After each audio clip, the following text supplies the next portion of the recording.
Bonjour, bonjour l'Église de Christ. Comment allez-vous? Vous allez bien? Merci Seigneur. Est-ce qu'on peut commencer cette journée en donnant gloire à Dieu? Gloire à Dieu. Merci. Gloire à Dieu. Merci Seigneur pour cette opportunité d'être ici aujourd'hui encore une fois pour célébrer Jésus en famille. Nous sommes une famille. Amen. La famille de Christ, on n'est pas seul et ensemble nous sommes plus forts. Amen. Gloire à Dieu. Merci Seigneur. Vous savez, cette matin, le Seigneur parlait à mon cœur et je me disais, Seigneur, c'est quoi le but? Le but de tout ça? On court partout, on veut faire tout, on veut combler notre besoin personnel, comme enfant de Dieu, comme parents, comme enfant, tout on veut. Mais le Seigneur avait mis à mon cœur cet passage ici. Regarde bien. Regarde bien. Le principal objectif de la création, selon la Bible, est glorifier à Dieu. Amen. Ça, c'est le principal. Et manifester son amour, sagesse au monde. Amen. La parole de Dieu nous apprend que Dieu a créé l'univers et tout qui existe parce que à travers de lui, de sa création et de la vie, nous, êtres humains, on soit bénis et le Seigneur peut être reconnu et glorifié à travers de nous. Est-ce qu'on peut commencer cette journée aujourd'hui en disant uns les autres, tu es une création parfaite de Dieu. Amen. Est-ce qu'on peut commencer cette journée en disant, tu es une création parfaite de Dieu.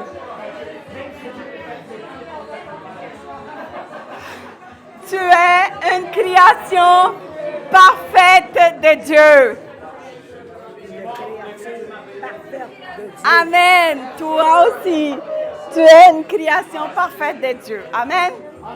Mes frères et sœurs en Christ, je remercie au Seigneur de sa parole qui nous rend vivants. Et je vous dis aujourd'hui, tu es une création parfaite de Dieu. Oui. Lâche pas la patate chaude. Amen. Oui, création Jésus. Gloire à Dieu. Merci Seigneur. Merci Seigneur.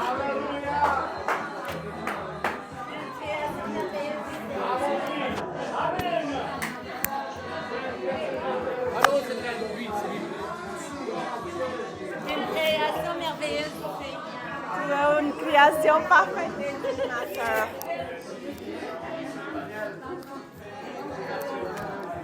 Françoise, tu es la création parfaite de Dieu, Françoise. Merci, ma belle. Amen. Gloire à Dieu. Merci. Merci, Seigneur. Alléluia. Alléluia. Salin. Parfaite de Dieu. Oh, mon ami, tu es une création parfaite de Dieu. Amen. Gloire à Dieu.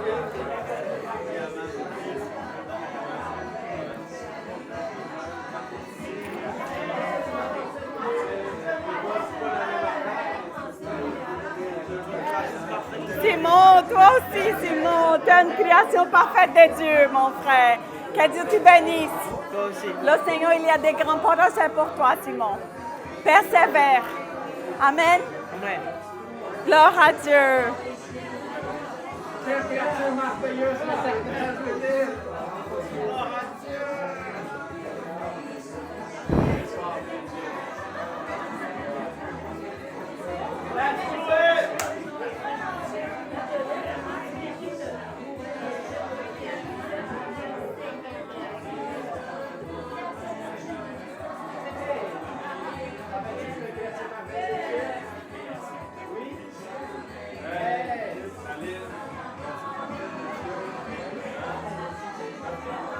sommes créatures merveilleuses de l'Éternel. Psalm 119, verset 14. Ça, c'est bon et agréable à Dieu. Il est dit, Alléluia.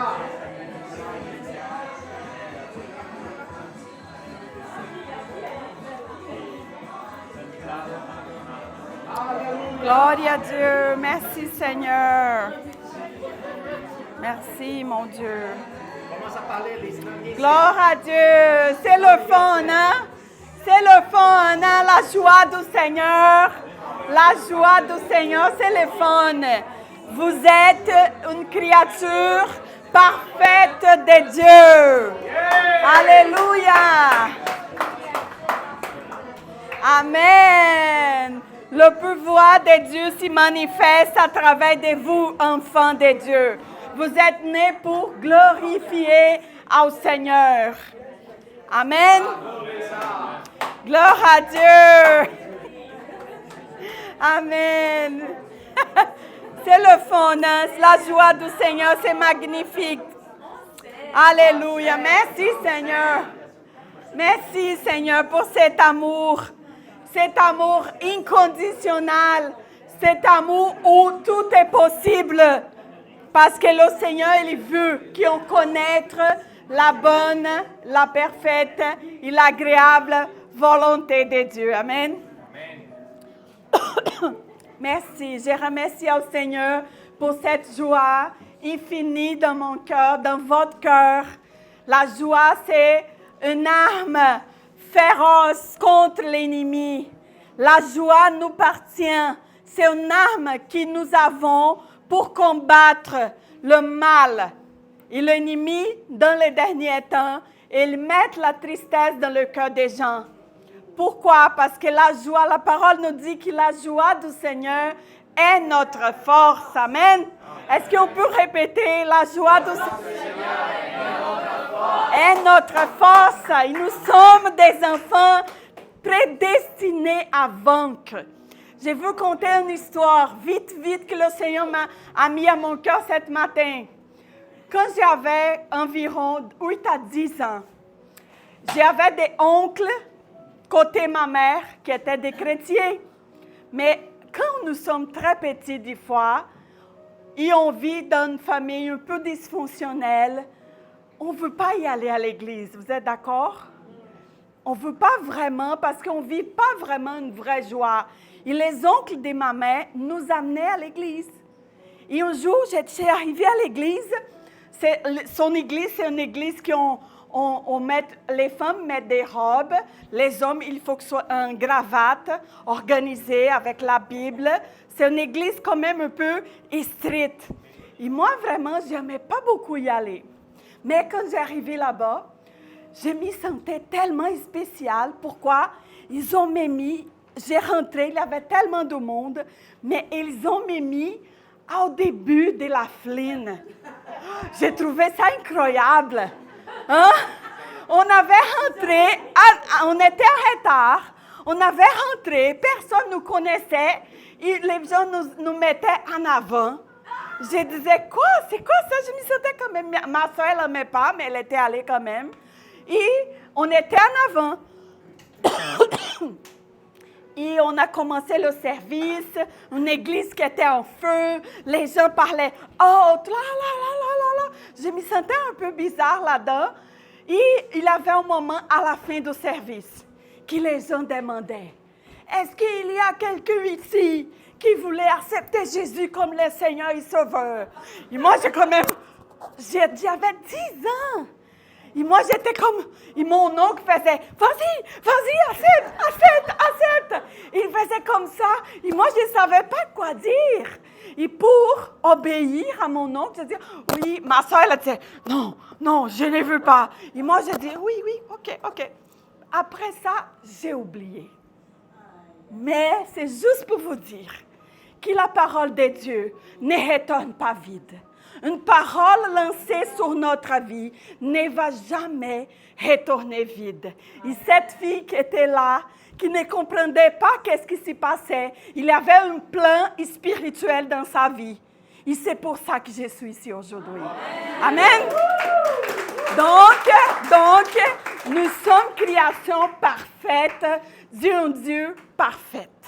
Amen. Que Dieu vous bénisse. Alléluia.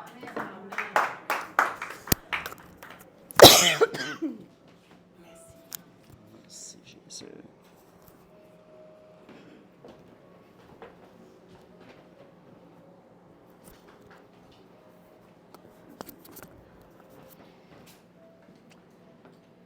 On continue dans le même sens. Parfait. Après-midi, dans le nom de Jésus. Amen. Vous voyez, ça, c'est la nature de Jésus. Jésus veut nous emmener dans la perfection. Tout ce qu'il a fait est parfait. C'est sa nature. Dieu est venu dans la nature de Jésus ici-bas sur terre. Et j'aurais une question à vous poser aujourd'hui, question qu'on doit se poser. Jésus est venu sur la terre. Comment vivrez-vous votre vie ici-bas si Jésus ne vous aurait pas donné le Saint-Esprit? Vous aurez le Nouveau Testament où on nous parle des œuvres de Jésus sur terre. Comment vivrez-vous votre vie chrétienne aujourd'hui si Jésus ne vous aurait pas, il n'aura pas demandé au Père d'envoyer le Saint-Esprit? Des questions à se poser. Est-ce que le don que nous avons reçu en Jésus, Jésus dit, je vous donne un consolateur que le Père va envoyer. C'est le Saint-Esprit. Comment les vivriez-vous? Est-ce qu'aujourd'hui, on vit notre vie chrétienne comme en prenant Jésus comme exemple seulement? Je pense que c'est des questions à se poser. On ne parle pas assez souvent du Saint-Esprit. L'Église n'existerait pas sans le Saint-Esprit. Et qu'est-ce qui serait arrivé si Jésus ne nous aurait pas donné le Saint-Esprit? On aurait continué à servir le Seigneur par nos propres forces. Jésus est venu mettre en lumière quelque chose. Jésus a pourvu pour le pardon de nos péchés, mais il a aussi pourvu pour une personne, le Saint-Esprit qui nous rend capables d'accomplir la volonté de Dieu dans nos vies. Est-ce que vous entretenez une relation avec ce don le plus précieux? Sans le Saint-Esprit, vous ne serez jamais capable de vivre une vie chrétienne qui va être agréable à Dieu. Jésus a pourvu au Saint-Esprit, dans sa perfection, un don parfait. Il nous est maintenant accessible de vivre une vie qui lui est pleinement agréable. Et cela se fait seulement dans la dépendance au Saint-Esprit. On va aller au premier verset. Cette semaine, j'avais abordé un peu le sujet dans mon live concernant ce que Jésus nous a donné. Jésus, il ne nous a pas donné une parole écrite ou la Bible. Jésus nous a donné le Saint-Esprit avec une parole qui est écrite dans nos cœurs.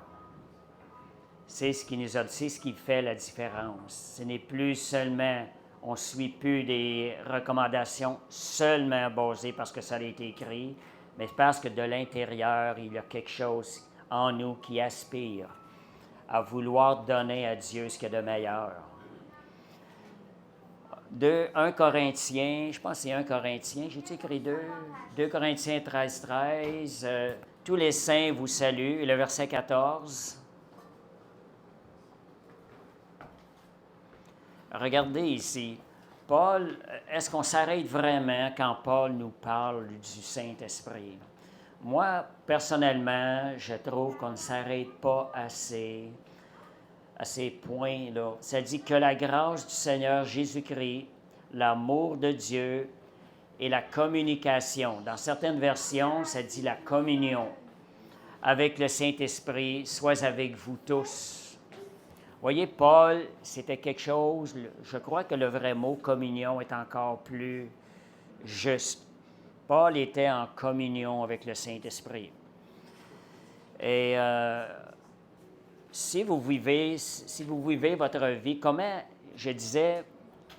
vivre sa vie? Vivrez-vous votre vie si le Saint-Esprit est là? n'était pas là. Question à se poser, mais comment la vivez-vous aujourd'hui, votre vie? Est-ce que vous la vivez avec la conscience du compagnon de service qu'il est avec vous?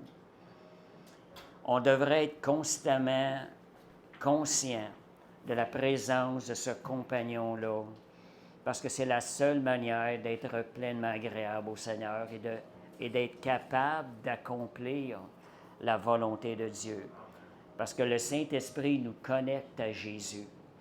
Il nous connecte au cœur de Jésus et c'est lui qui nous permet de donner au Seigneur, de lui rendre un culte qui lui est agréable. Et le Saint-Esprit est notre compagnon de service. C'est un compagnon de tous les jours.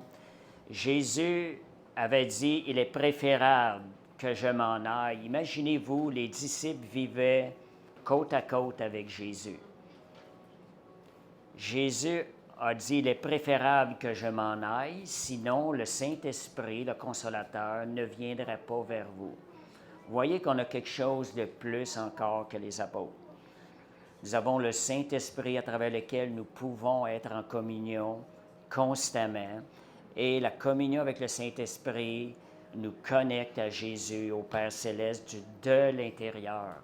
Pas quelque chose qui est extérieur à nous, mais quelque chose qui est de l'intérieur. Ce matin, j'apportais ça pour réveiller notre conscience. Saint-Esprit, tu es là. Je veux cette communion avec le Saint-Esprit. On va aller voir le dernier verset aussi, que j'ai Galates 5, verset 17. Si on veut entretenir une communion avec quelqu'un, c'est important d'avoir développé une bonne relation. Et communion implique une relation intime, de le connaître, chercher à le connaître. Car la chair a des désirs contraires à ceux de l'esprit, et l'esprit en a de contraires à ceux de la chair. Ils sont opposés entre eux, afin que vous ne fassiez point ce que vous voudrez. Vous voyez, si vous ne marchez pas dans la communion avec le Saint-Esprit, où est-ce que vous êtes? Vous êtes en train de marcher dans la chair. Et la chair a des désirs contraires à l'Esprit. Fait que merci Seigneur pour ce don précieux et que nous puissions aussi faire attention à cette personne-là qui est très sensible. La Bible dit, n'attristez pas le Saint-Esprit. Il est une personne très sensible. La chair a des désirs contraires à l'esprit. Une des manières de marcher dans l'esprit, c'est de vraiment de veiller à ce que la chair, tenir la chair crucifiée à la croix, afin que l'esprit ait toute la place. Merci Seigneur.